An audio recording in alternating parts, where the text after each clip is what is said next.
താൻ പ്രചാരണത്തിന് പോകാതെ തന്നെ പത്തനംതിട്ടയിൽ അനിൽ ആന്റണി തോൽക്കുമെന്ന് മുതിർന്ന കോൺഗ്രസ് നേതാവ് എ കെ ആന്റണി. മക്കളെക്കുറിച്ച് തന്നെ കൊണ്ട് അധികം പറയിക്കണ്ട, കുടുംബം വേറെ രാഷ്ട്രീയം വേറെ എന്നതാണ് തന്റെ നിലപാട്.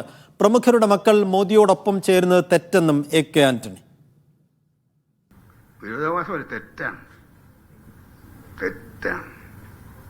കേശുവിന്റെ പ്രവർത്തകനായ കാലം മുതൽ കുടുംബം വേറെ രാഷ്ട്രീയം വേറെ, ഇതാണ് എന്റെ നിലപാട്.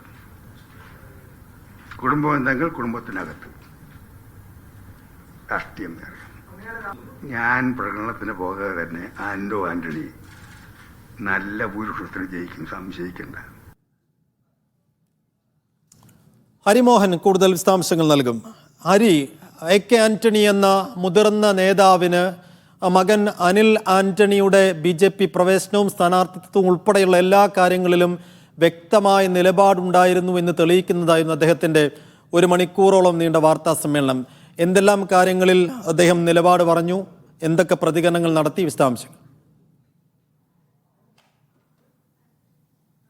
സൈഫുദ്ദീൻ, സജീവ രാഷ്ട്രീയം വിട്ടതിന് ശേഷം എ കെ ആന്റണി ഇത്രത്തോളം വിഷയങ്ങളിൽ, അതായത് ദേശീയ തലത്തിലും സംസ്ഥാന തലത്തിലും ഒക്കെ തന്നെ എല്ലാ വിഷയങ്ങളെയും സംബന്ധിച്ച് വിശദമായൊരു പത്രസമ്മേളനം നടത്തുന്നത് ആദ്യമായിട്ടാണ്. പ്രത്യേകിച്ച് തന്റെ മകന്റെ BJP പ്രവേശം അടക്കമുള്ള കാര്യങ്ങളിൽ വളരെ കൃത്യമായ നിലപാടെടുത്തുകൊണ്ടാണ് ഇന്ന് എ കെ ആന്റണി സംസാരിച്ചത് എന്നുള്ളത് കൂടി എടുത്തു പറയേണ്ടതുണ്ട്. അതിൽ ഏറ്റവും പ്രധാനപ്പെട്ട കാര്യമെന്ന് പറയുന്നത് വിരോധാഭാസമാണോ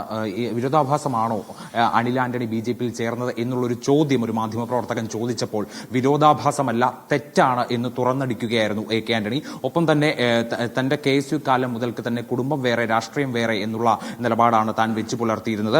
പക്ഷേ എന്തൊക്കെ പറഞ്ഞാലും താൻ മക്കളെക്കുറിച്ച് കൂടുതൽ ചോദ്യത്തിന്, തന്റെ അനിൽ ആന്റണി അടക്കമുള്ള അടുത്ത കാലത്ത് BJP പ്രവേശം നടത്തിയിട്ടുള്ള മുൻ മുഖ്യമന്ത്രിമാരുടെ മക്കളെക്കുറിച്ചുള്ള ചോദ്യത്തിന് അദ്ദേഹത്തിന്റെ ഒരു മറുപടി വളരെ രസകരമാണ്. അതായത് മക്കളെക്കുറിച്ച് തന്നെ കൊണ്ട് അധികം പറയിക്കണ്ട, ആ ഭാഷ താൻ ശീലിച്ചിട്ടില്ല, അത് തന്റെ സംസ്കാരമല്ല എന്നുള്ളതായിരുന്നു എ കെ ആന്റണിയുടെ മറുപടി. ഒപ്പം തന്നെ പത്തനംതിട്ടയിൽ പ്രചാരണത്തിന് പോകുമോ എന്നുള്ള ചോദ്യം ഏറെക്കാലമായി നിൽക്കുന്നു. നാമനിർദ്ദേശ പത്രികാ സമർപ്പണം ഒക്കെ കഴിഞ്ഞതിന് ശേഷം താൻ അക്കാര്യത്തിൽ വിശദമായി പറയാം എന്നുള്ളതായിരുന്നു എ കെ ആന്റണി നേരത്തെ പറഞ്ഞിരുന്നത്. അതിലിപ്പോൾ നിലപാട് വ്യക്തമാക്കിയിരിക്കുന്നു. താൻ പോകാതെ തന്നെ ആന്റണി ജയിക്കുമെന്നുള്ളതാണ്. അതായത് ഈ കഴിഞ്ഞ കുറെ നാളുകളായി അദ്ദേഹത്തിന്റെ ആരോഗ്യനില മോശമായതുകൊണ്ട് തന്നെ തിരുവനന്തപുരം വിട്ട് പുറത്തേക്ക് പോവാറില്ല, ജില്ല വിട്ട് പുറത്തേക്ക് പോവാറില്ല. ആകെ പോയത് ഉമ്മൻചാണ്ടിയുടെ ശവസംസ്കാരത്തിനും തൃക്കാക്കര ഉപതെരഞ്ഞെടുപ്പിലുമാണ്. അതുകൊണ്ട് തന്നെ പത്തനംതിട്ടയിൽ പ്രചാരണത്തിന് താൻ പോകില്ല എന്നുള്ളത് കാര്യം തന്നെയാണ് അദ്ദേഹം പരോക്ഷമായി വ്യക്തമാക്കിയിട്ടുള്ളത്. പക്ഷെ അപ്പോഴും അനിൽ ആന്റണി തോൽക്കണം എന്നുള്ളതാണ് അദ്ദേഹം പറഞ്ഞത്. അനിൽ ആന്റണി തോൽക്കണം, ആന്റണി ജയിക്കണം എന്ന് തന്നെയാണ് അദ്ദേഹം ഇന്ന് വ്യക്തമാക്കിയത് എന്നുള്ളത് എടുത്തു പറയേണ്ടതുണ്ട്. മാത്രമല്ല എല്ലാ വിഷയങ്ങളിലും അദ്ദേഹം ഇന്ന് നിലപാട് വ്യക്തമാക്കിയിട്ടുണ്ട്. മുഖ്യമന്ത്രി ഇന്ന് രാവിലെ പോലും നടത്തിയ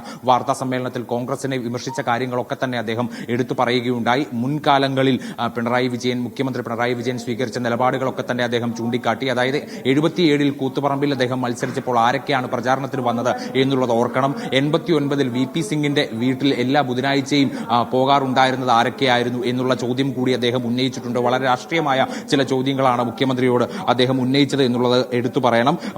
മറ്റൊന്ന് ഈ ഭരണഘടനയുമായി ബന്ധപ്പെട്ട കാര്യങ്ങളാണ്. അതായത് ഈ പൗരത്വവുമായി ബന്ധപ്പെട്ട വിഷയങ്ങളൊക്കെ തന്നെ ഇന്ന് രാവിലെ മുഖ്യമന്ത്രി ഈ ഭരണഘടന സംബന്ധിച്ച ചില കാര്യങ്ങൾ പരാമർശിച്ചിരുന്നു. ഇന്ന് എ കെ ആന്റണി അതിന് കൃത്യമായ മറുപടി കോൺഗ്രസിന് വേണ്ടി രാഷ്ട്രീയ പ്രതിരോധം തീർത്തുകൊണ്ട് നൽകിയിരിക്കുന്നു എന്നുള്ളതാണ് ഇതിൽ ശ്രദ്ധിക്കേണ്ട ഒരു കാര്യം. അതായത് CPM-ന് മാർക്സിസ്റ്റ് പാർട്ടിക്ക് ഭരണഘടന ഉണ്ടാക്കിയതിൽ ഒരു പങ്കുമില്ല എന്നുള്ളതാണ് എ കെ ആന്റണിയുടെ ആരോപണം. ഭരണഘടന ഉണ്ടാക്കിയതിന്റെ അവകാശം മുഴുവനും കോൺഗ്രസിനും അംബേദ്കർക്കുമാണ് എന്നുള്ളതാണ് എ കെ ആന്റണി ഇന്ന് പറഞ്ഞിരിക്കുന്നത്. കോൺഗ്രസിനെ അധിക്ഷേപിക്കാൻ പിണറായി വിജയന് ഒരു അവകാശവും ഇല്ല എന്നുള്ളത് കൂടി പറയുന്നുണ്ട്. മാത്രമല്ല ഗുരുതരമായിട്ടുള്ള ഒരു ആരോപണം കൂടി അദ്ദേഹം മുന്നോട്ട് വെക്കുന്നുണ്ട്. അതായത് ഭരണഘടന ഉണ്ടാക്കുന്നതിനെ അട്ടിമറിക്കാൻ ശ്രമിച്ചവരാണ് പിണറായി വിജയന്റെ പൂർവികർ എന്നുള്ളതാണ് അദ്ദേഹം പറഞ്ഞത്. മാത്രമല്ല നെഹ്റു സർക്കാരിനെ അട്ടിമറിക്കാൻ കൂടി ശ്രമിച്ചിട്ടുണ്ട്. അരിയാഹാരം കഴിക്കുന്ന കേരളീയർ നിങ്ങളെ നിരാകരിക്കും എന്നുള്ളതാണ് മുഖ്യമന്ത്രി പിണറായി വിജയനുള്ള മറുപടി എന്നോണം അദ്ദേഹം പറഞ്ഞത്. മാത്രമല്ല കേരള സർക്കാരിനെയും വളരെ രൂക്ഷമായ ഭാഷയിൽ വിമർശിച്ചുകൊണ്ടായിരുന്നു അദ്ദേഹം ഇന്ന് സംസാരിച്ചതൊക്കെ. ഒപ്പം ഏറ്റവും പ്രധാനപ്പെട്ട മറ്റൊരു വിഷയം കേരള സ്റ്റോറിയായിരുന്നു. ഇന്നൊക്കെ തന്നെ ഈ വിവിധ രൂപതകൾ ഇത് പ്രദർശിപ്പിക്കുന്നതുമായി ബന്ധപ്പെട്ട ചില കാര്യങ്ങൾ പറഞ്ഞിരുന്നു. അതുമായി ബന്ധപ്പെട്ട അദ്ദേഹത്തോടുള്ള ചോദ്യത്തിന് അദ്ദേഹം പറഞ്ഞത് ഈ പ്രദർശനം നിർഭാഗ്യകരമാണ് എന്നുള്ള ദൂരദർശന്റെ പ്രദർശനവുമായി ബന്ധപ്പെട്ടാണ് അദ്ദേഹം പറഞ്ഞത്. മതസ്പർദ്ധ പ്രചരിപ്പിക്കുന്നതിനു വേണ്ടിയാണ് അത് ഈ ദൂരദർശനിൽ കേന്ദ്ര സർക്കാർ പ്രചരിപ്പിക്കാൻ വേണ്ടി തീരുമാനിച്ചത്. BJPയുടെ കെണിയാണ് അത് എന്നുള്ളതായിരുന്നു എ കെ ആന്റണി അതിന് മറുപടി നൽകിയത്. പക്ഷേ രൂപതകൾ നടത്തിയ പ്രദർശനത്തെക്കുറിച്ചുള്ള ചോദ്യത്തിന് അദ്ദേഹം പറഞ്ഞത് പറയാനുള്ളതെല്ലാം താൻ പറഞ്ഞു കഴിഞ്ഞു എന്നുള്ള മറുപടിയായിരുന്നു. അതായത് ദൂരദർശന്റെ പ്രദർശനത്തിന്റെ ചുവട് പിടിച്ച് എല്ലാ തരത്തിലുള്ള പ്രദർശനങ്ങളെയും അദ്ദേഹം നിരാകരിക്കുന്നു എന്നുള്ള തന്നെ നമുക്ക് അതിൽ നിന്ന് മനസ്സിലാക്കാൻ സാധിക്കണം.